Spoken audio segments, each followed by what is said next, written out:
Mercedes haydagan bo'larmidingiz? Ha, qimmatroq, lekin komfort. Yo, BYDmi?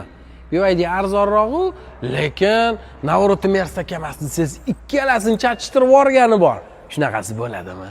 Denza N9 ku Mercedes bilan BYD kollaboratsiya qilib ishlab chiqargan navrot 9-seriya 3 qatorli mashinalardan.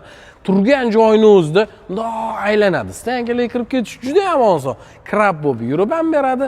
O'zi krab bo'lib yurib berishi menimcha bizning yo'llarda to'g'ri kelmasa kerak. Lekin emotsiya uchun yurib qo'ysangiz bo'ladi. Lekin emotsiya uchun yurib ketaverasiz. Lekin emotsiya uchun bitta yurib bersangiz maza qilarasiz. Ikkiga qaylayotganda orqa balonlarigacha qayladi. Hozir yangisini olaman desangiz 85-86 larga topsangiz kerak amallab. Lekin bu 1100 kilometr yurgan va aytgancha, restylingi bu, restyling yana ham qimmat yuradi. 2025 26 restyling va plus kamida 3-4 ming dollar xarajat qilingan. Polli kuzov palon pulga bron qilingan, oldi tonirovka razresheniyalariga olib qo'yilgan va yaqindagina olingan. Biling, 10 kun haydalganmi?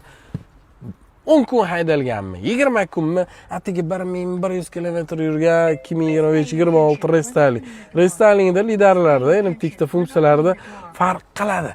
Face ID'largacha bor. Xullas, navorot mashinada knopkalar hammasi xrustalniy bo'lyapti. Srochniga 80 mingga baraka qo'yarsiz bo'ladi.